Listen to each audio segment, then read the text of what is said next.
இன்னைக்கு நான் செய்ய போறது ட்ரெண்டிங்கான திருச்சி ஸ்டைல் வாழைத்தண்டு சூப்பும் பொரியலும் ஈஸியா 4 ஸ்டெப்ல பண்ணலாம் வாங்க. Welcome back to my channel trend with Nisha. இப்பதான் எங்க வீட்டு செவ்வாழை மரத்தை வெட்டினோம். நம்ம டிஷ்ஷுக்கு தேவையான அளவு தண்டை எடுத்துக்கலாம். இதுல இருந்து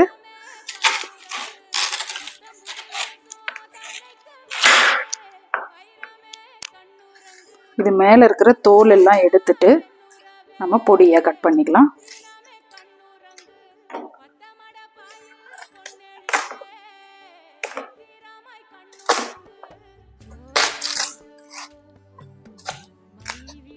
கட் பண்றதுக்கு முன்னாடி ஒரு பவுல்ல கொஞ்சம் தண்ணி எடுத்துட்டு அதுல ஒரு 2 டேபிள் ஸ்பூன் தயிரை மிக்ஸ் பண்ணி வச்சுக்கலாம். அப்பதான் நம்ம கட் பண்ணி போடுற வாழைத்தண்டு கருத்து போகாம இருக்கும். நல்லா மிக்ஸ் பண்ணி விட்டுடலாம். இதுல தான் நம்ம வாழைத்தண்டை பொடியா கட் பண்ணி சேர்த்துக்க போறோம்.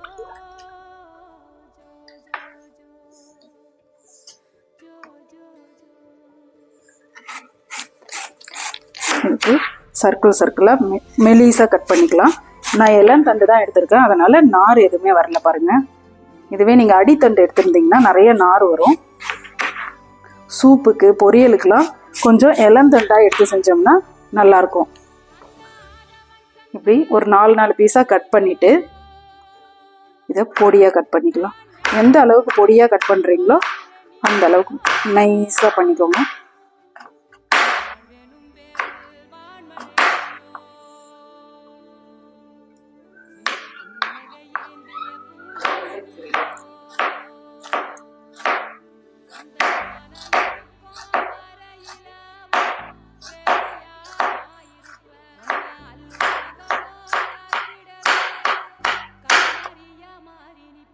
இது எல்லாத்தையும் எடுத்து இந்த தண்ணியில சேர்த்துக்கலாம்.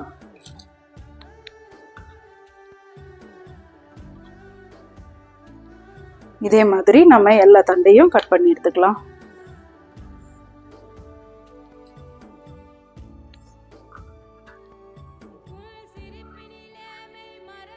தேவையான பொருட்கள்: வாழைத்தண்டை பொடியா கட் பண்ணி தயிர் சேர்த்த தண்ணியில ஊற வச்சதுனாலதான் இன்னும் கருத்து போகாம அப்படியே இருக்கு.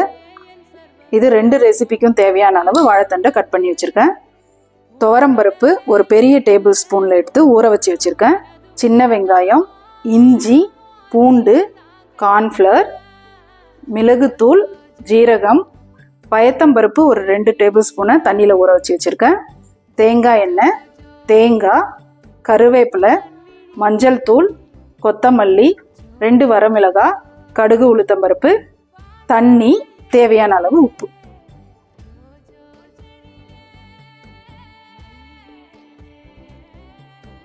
ஃபர்ஸ்ட் ஸ்டெப்பா சூப்புக்கு தேவையான அளவு வாழைத்தண்டை குக்கர்ல எடுத்திருக்கேன். இது முழுகிற அளவுக்கு தண்ணி சேர்த்துக்கலாம். இது கூடவே கொஞ்சமா மஞ்சள் தூள் சேர்த்துக்கலாம். ஊற வச்சு வச்சிருக்கிற துவரம் பருப்பையும் இது கூட சேர்த்துக்கலாம். இதுக்கு தேவையான அளவு உப்பு கொஞ்சமா சேர்த்துக்கலாம். வாழைத்தண்டுல கொஞ்சமா உப்பு சேர்த்தாலே கரெக்டா இருக்கும். இந்த குக்கரை மூடி ஒரு 3 விசில் வர்ற வரைக்கும் வேக வச்சு எடுத்துக்கலாம்.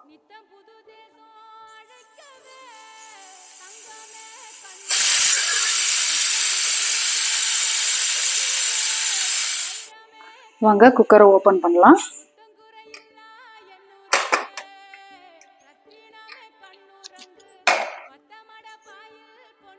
நல்லா வெந்து வந்திருக்கு. இப்போ நம்ம செகண்ட் ஸ்டெப்பா வாழைத்தண்டு சூப்புக்கான இதை நம்ம ஃபில்டர் பண்ணி எடுத்துக்க போறோம்.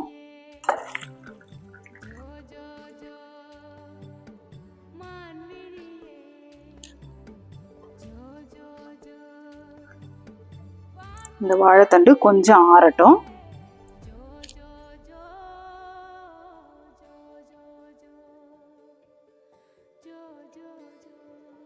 வேக வச்ச வாழைத்தண்டு நல்லா ஆறிச்சு. இதை நம்ம ஒரு மிக்ஸி ஜாருக்கு மாத்திக்கலாம்.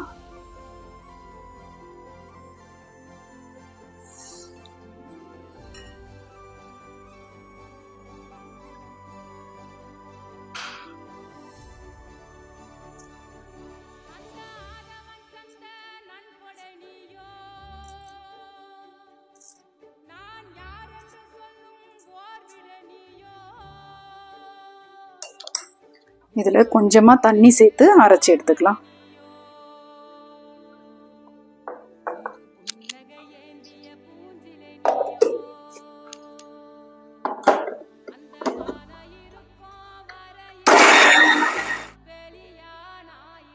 அரைச்ச வாழைத்தண்டை வடிகட்டி எடுத்துக்கலாம். ஒரு ஸ்ட்ரெயினரில் போட்டு இதில் இருக்கிற ஜூஸ் எல்லாத்தையும் நம்ம ஃபில்டர் பண்ணிக்கலாம்.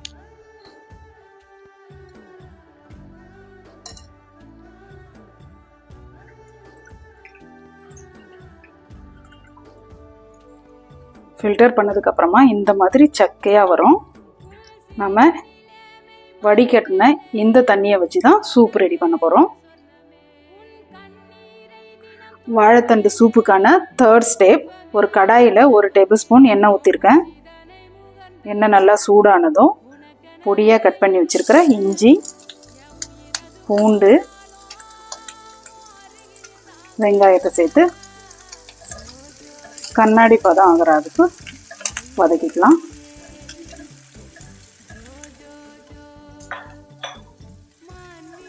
கூடவே ஜீரகம் வச்சுருக்கோம் இல்லைங்களா, அதே இதில் சேர்த்துக்கலாம்.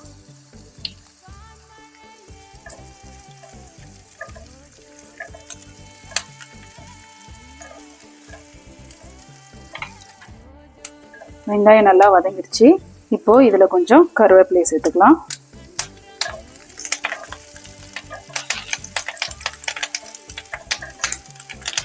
எடுத்து வச்சிருக்கிற இந்த வாழைத்தண்டு தண்ணியை இதில் சேர்த்துக்கலாம்.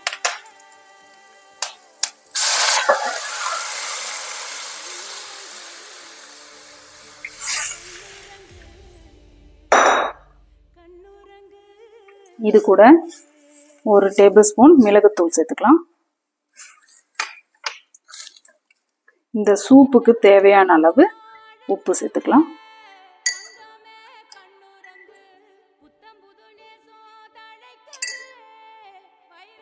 இது கொஞ்சம் நல்லா கொதிக்கட்டும்.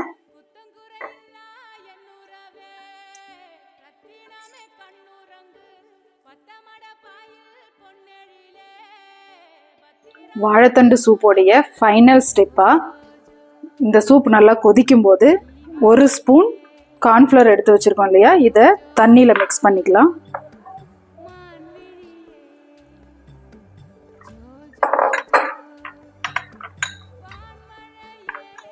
கட்டி இல்லாமல் நல்லா கலந்துக்கிட்டு இந்த சூப்பில் சேர்த்துக்கலாம்.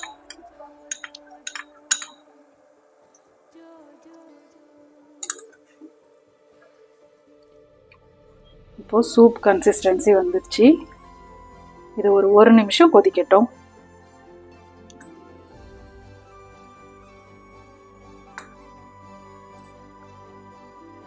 சூப்பு பதம் வந்துடுச்சு பாருங்க. இப்போது அடுப்பை ஆஃப் பண்ணிவிட்டு கொஞ்சமாக கொத்தமல்லி இலைகளை தூவிக்கலாம்.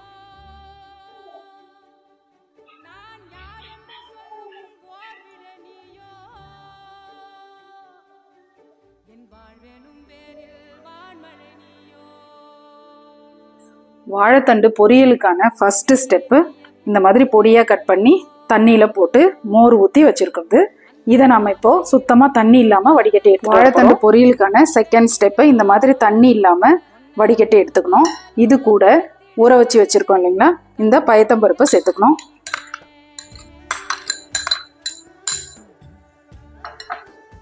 கொஞ்சமாக மஞ்சள் தூள், இதுக்கு தேவையான அளவு உப்பு,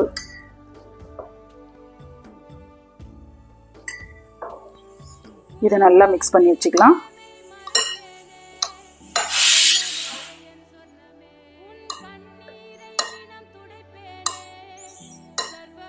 இதை ஒரு 15 நிமிஷம் நல்லா ஊற வச்சு எடுத்துக்கலாம். வாழைத்தண்டு பொரியலுக்கான தேர்ட் ஸ்டெப்பு, இதில் 2 டேபிள் ஸ்பூன் தேங்காய் எண்ணெய் எடுத்திருக்கேன். நம்ம தேங்காய் சேர்த்து பொரியல் பண்ணுறதுனால இந்த தேங்காயோடைய வாசனையை நல்லா எடுத்து கொடுக்கும். அதனால தான் தேங்காய் எண்ணெய் சேர்த்துருக்கேன். எண்ணெய் நல்லா சூடாயிடுச்சு. இப்போது கடுகு, உளுத்தம்பருப்பு, வரமிளகாய் இதில் சேர்த்துக்கலாம். கடுகு நல்லா பொரிஞ்சு வரட்டும்.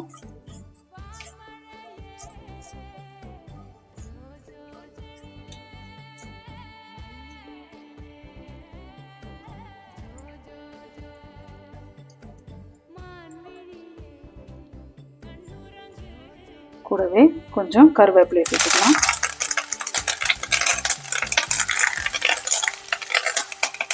இப்போ இது கூட மிக்ஸ் பண்ணி வச்சிருக்கிற வாழைத்தண்டை சேர்த்துக்கலாம்.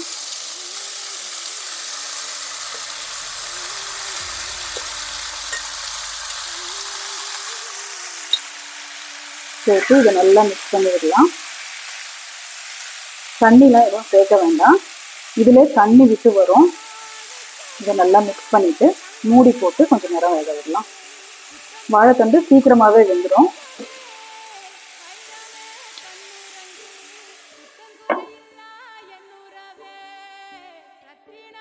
ரெண்டு நிமிஷம் ஆயிடுச்சு. வாங்க ஓப்பன் பண்ணி பார்க்கலாம். பாருங்க, தண்ணி விட்டு வந்திருக்கு. இதை இன்னும் ஒரு 5 நிமிஷம் நல்லா வேக வச்சு எடுத்துக்கலாம். அதுக்குள்ள தண்ணியும் நல்லா சுண்டி வந்துடும். மூடி வச்சிடலாம்.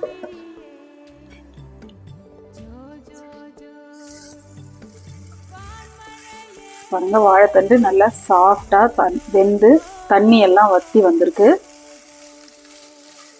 இப்போ இதுல லாஸ்ட் ஸ்டெப்பா துருவி வச்சிருக்கிற தேங்காவை சேர்த்துக்கலாம்.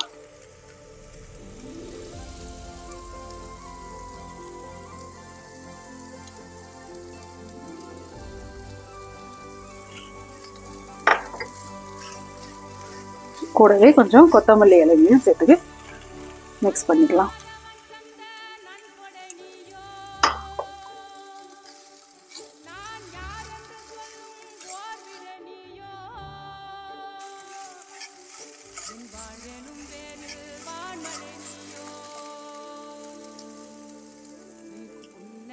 ட்ரெண்டிங்கான திருச்சி ஸ்டைல் வாழைத்தண்டு சூப் பொரியல் ரெடி ஆயிடுச்சு. இது ஒயிட் ரைஸோட இல்லைன்னா வத்த குழம்போட சைட் டிஷ்ஷாக சாப்பிட்டா பர்ஃபெக்டாக இருக்குங்க. ஹெல்த்தியான டிஷ்ஷு டேஸ்ட்டாக இல்லைன்னு நிறைய பேர் அவாய்ட் பண்ணிடுவாங்க. இந்த மாதிரி டேஸ்ட்டாக ஒரு சூப் செஞ்சு கொடுத்தீங்கன்னா கண்டிப்பாக சாப்பிட்ருவாங்க. இந்த ஹெல்த்தியான டிஷ்ஷை உங்கள் வீட்டில் ட்ரை பண்ணி உங்களோட எக்ஸ்பீரியன்ஸை மறக்காமல் கமெண்ட்ஸில் ஷேர் பண்ணுங்கள்.